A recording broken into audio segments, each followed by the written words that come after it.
aonde ele iria instituir o sacerdócio e a Santíssima Eucaristia. E dessa experiência aí, São João auriu toda a força necessária que acompanhou todo o seu itinerário de vida, porque o Senhor Jesus, quando foi levantado no Santo Madeiro, os demais discípulos sumiram naquele momento. A gente não sabe onde estavam, que fim tomaram. Então ele era o mais novinho, era para ter fugido também. São Pedro, sendo mais velho também, ó, pulou fora. E São João estava lá novinho, e ele permanece de pé com a Santíssima Virgem Maria. Então auriu toda a força necessária naquela experiência, onde ele reclinou a cabecinha no coração de Jesus. E através dessa experiência, São João tem todo um modo diferente de escrever. Então, os escritos joaninos, eles são ricos em detalhes. É um grego mais elaborado, mais difícil. E aqui é relatado para nós, nesse capítulo 3 do Evangelho de São João, aquele diálogo de Nicodemos com o Senhor Jesus.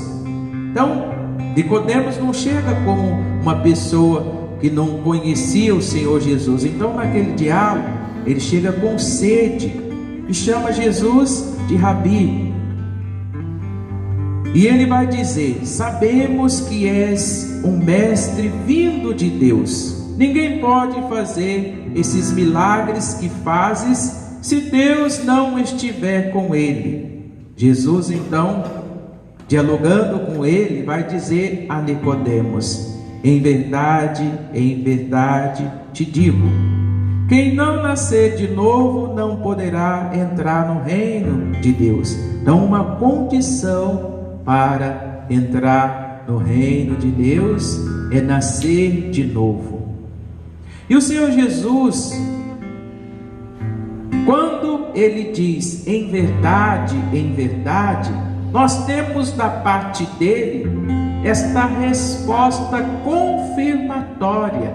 Ou seja, ninguém viu o Pai, mas ele veio do Pai como presente a cada um de nós. Então, para entrarmos no reino dos céus, é necessário nascermos de novo. E nessa hora, Nicodemos então vai indagar, dizendo: como pode um homem renascer sendo velho? Porventura pode tornar a entrar no seio de sua mãe e nascer pela segunda vez? Senhor Jesus não estava falando do nascimento biológico. Nós nascemos uma vez só, fomos gerados uma vez só fisicamente. Senhor Jesus, ele está falando daquele nascimento da água do Espírito, do novo nascimento, o nascimento que acontece pela fé em Jesus. Então Jesus vai novamente dar aquela resposta confirmatória a Nicodemos, dizendo: em verdade te digo, quem não renascer da água e do Espírito não pode entrar no reino de Deus. Então, uma condição necessária para entrarmos no reino de Deus é nascermos da água e do Espírito. E esse nascimento, ele aconteceu não no dia que nós saímos do ventre de nossas mães.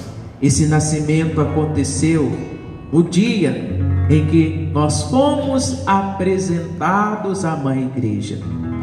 Principalmente nós que fomos batizados bebês. Então nós não tínhamos consciência de nada, não escolhemos o nosso nome, nosso sobrenome, nem os padrinhos, nem os pais, e eles nos levaram até a Mãe Igreja. E o sacerdote, então, depois de uma celebração, depois de todo um acolhimento realizado, depois dos nossos terem renovado as promessas batismais, diante daquela pia batismal aonde nós fomos batizados, o sacerdote novamente perguntou: que nome vocês escolheram para esta criança? E o nosso nome foi proclamado. E o sacerdote, dialogando com os nossos, perguntou: Vocês querem que esta criança seja batizada na fé da igreja que acabamos de professar? E os nossos, então, assumindo a fé por nós, disseram: sim, queremos. O sacerdote, então, após ter abençoado aquela água na pia batismal, pegou aquela conchinha e proclamou o nosso nome, dizendo: eu te batizo em nome do Pai, do Filho e do Espírito Santo. Então, naquele dia em que nós somos batizados, nós renascemos da água e do Espírito Santo. Aquelas consequências que nós herdamos do pecado original, da queda de Adão e Eva, então nós ficamos livres. Nós recebemos a graça santificante e ali nós nascemos da água e do Espírito Santo.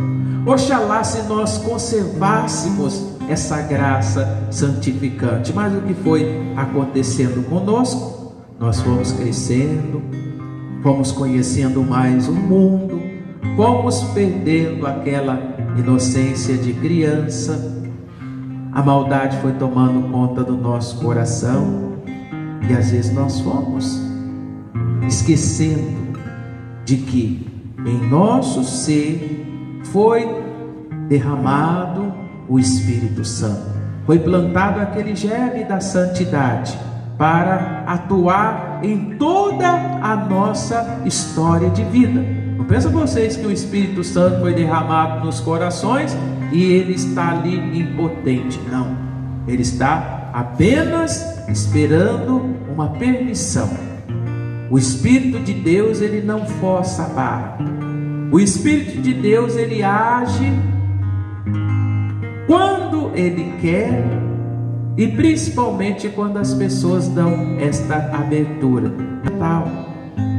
Na efusão do Espírito Santo, nada mais é do que é aquela abertura. Por isso que os carismáticos têm muito esse gesto de abrir os braços. Então, quando a gente abre os braços para o alto, a gente está dando essa abertura. E quando a gente está dando essa abertura, o que é a efusão? Conforme nós fomos então esquecendo da nossa vocação, da nossa missão, muitos sentimentos foram sendo depositados no coração, mas o Espírito Santo está aqui. E quando a gente então dá a permissão, a efusão nada mais é do que quando nós pedimos: vem, vem Espírito Santo, transforma a minha vida, eu quero renascer. Então é a abertura, a permissão, e o Espírito Santo então começa a remexer, e do interior de cada um sai esta água viva. Então a alma, ela renasce, ela recebe a vida nova. Então, gente, crescer não é fácil. Receber e viver a vida nova é optar por morrer. No Santo Batismo, nós morremos para o pecado e renascemos em Cristo Jesus, novas criaturas. Então, esse nascer de novo não é algo fácil. Esse nascer de novo exige de cada um de nós intimidade com Nossa Senhora. Então Nossa Senhora, ela é a esposa do Espírito Santo. Eles estavam reunidos naquele cenário e ficaram cheios do Espírito Santo. Mas lá estava a Santíssima Virgem Maria.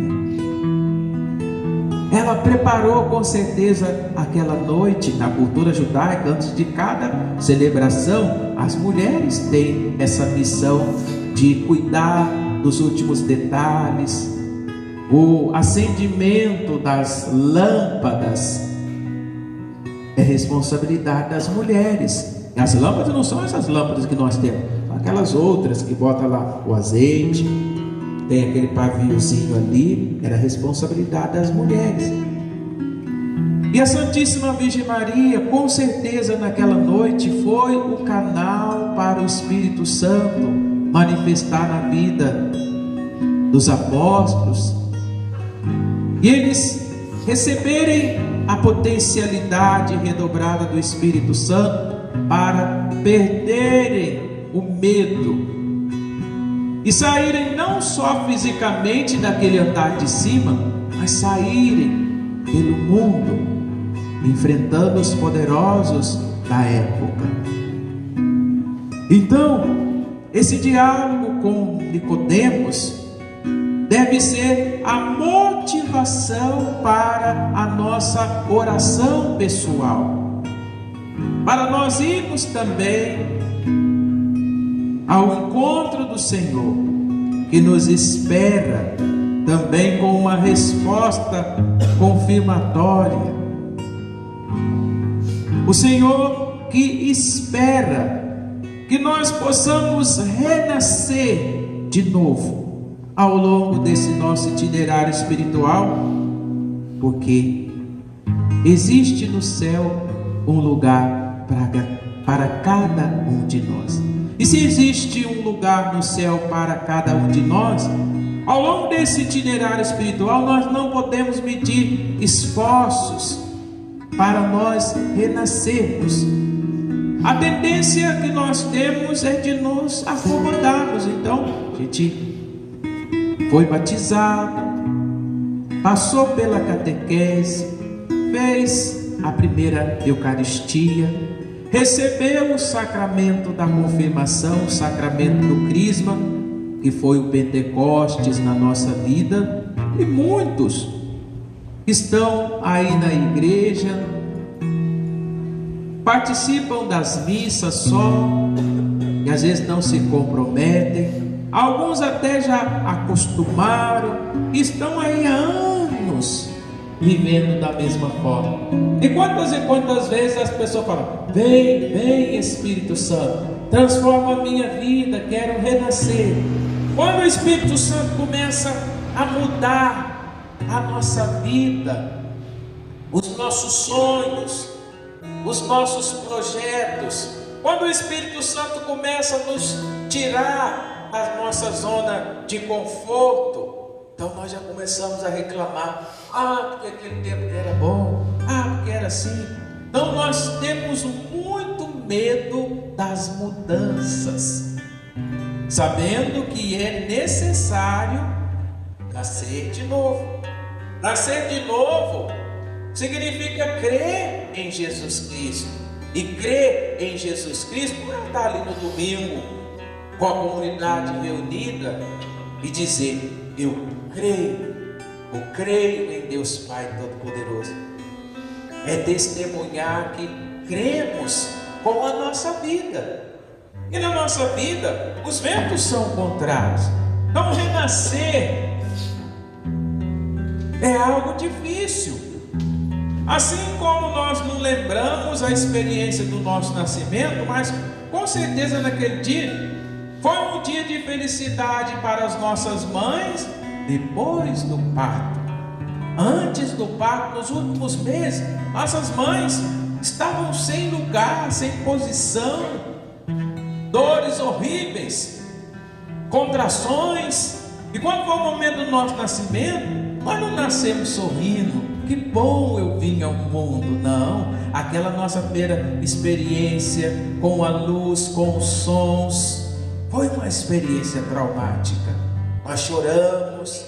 A partir do momento que nós fomos envolvidos nos braços da nossa mãe, então nós sentimos aquele mesmo calor materno que nós sentimos no ventre das nossas mães. Então nós já acalmamos um pouco mais.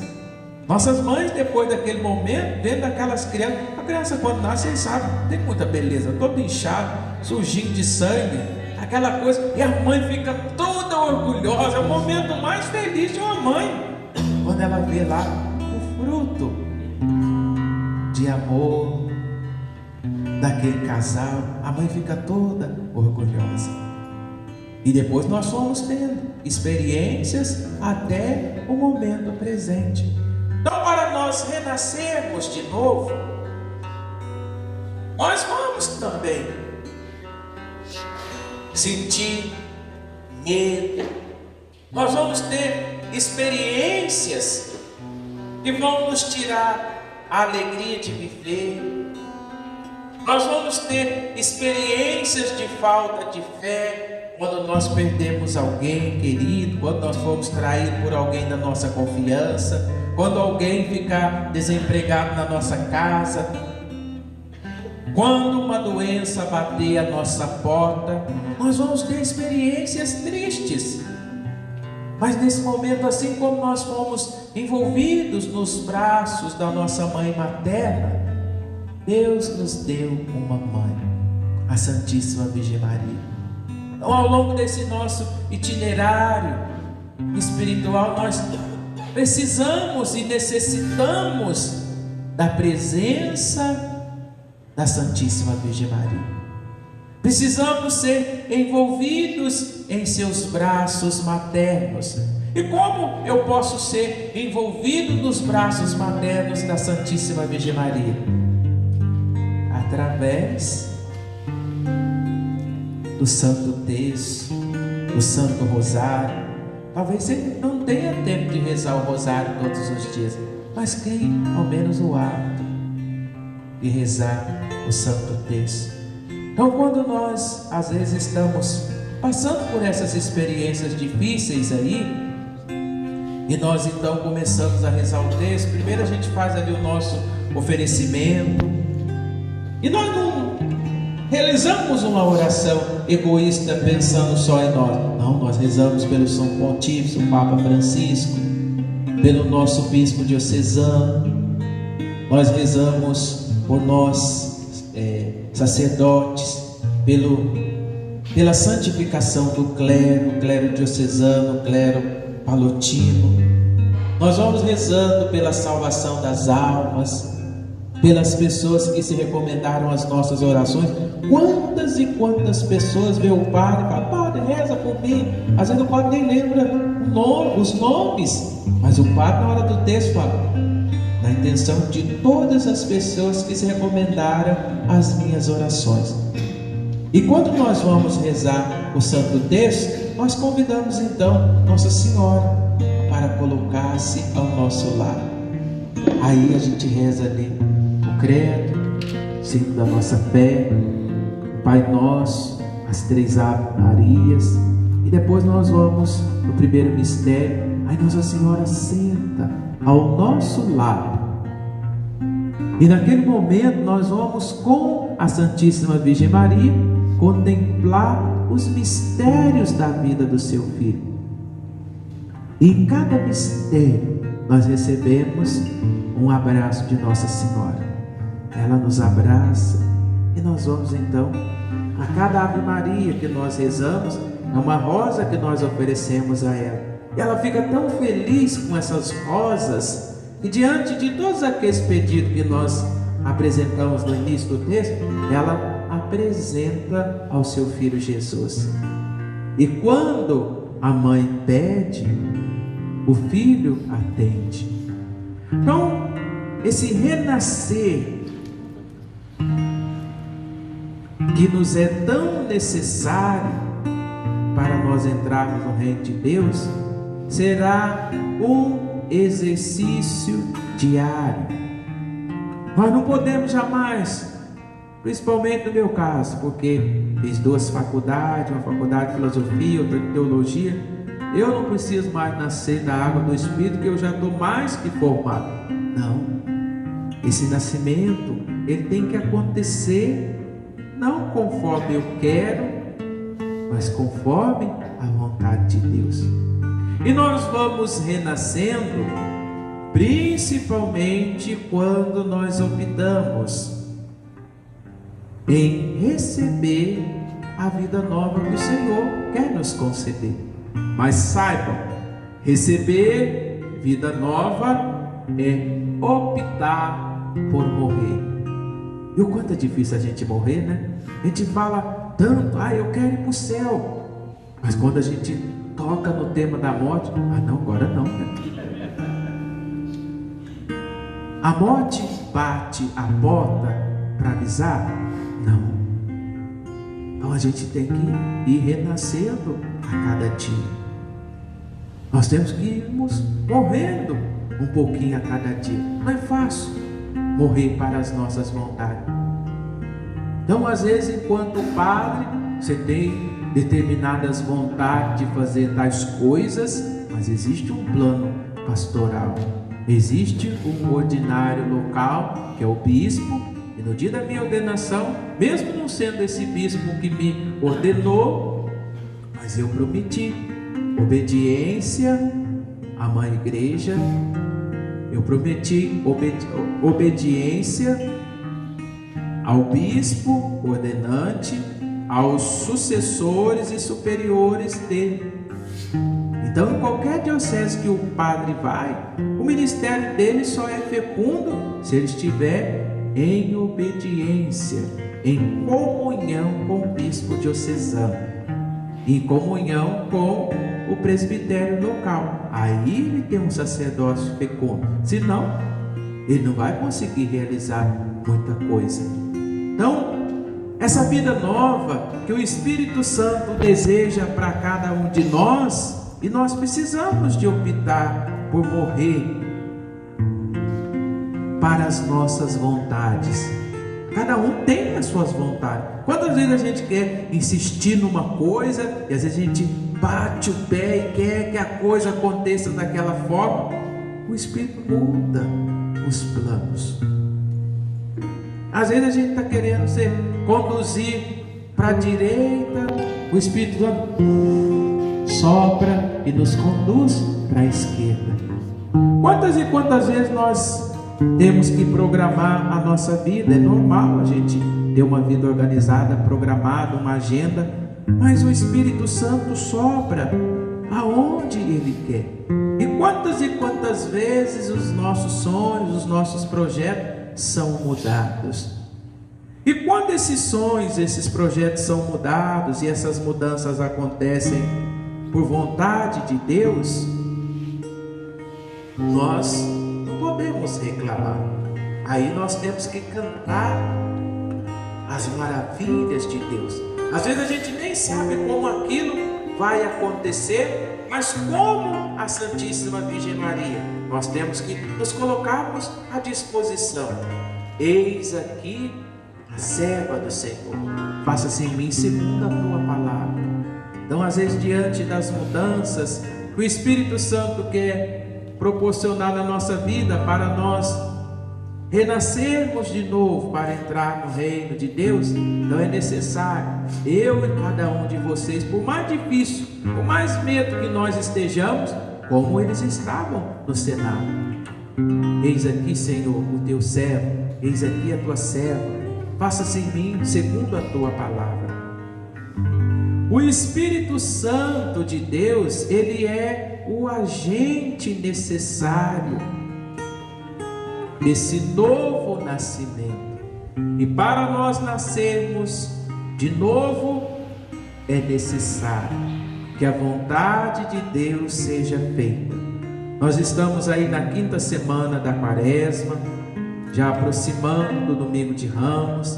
Nós vamos ouvir Jesus no Getsêmani, quando antes dele ser traído por Judas com um beijo na face, Jesus naquela agonia, aonde ele suou sangue.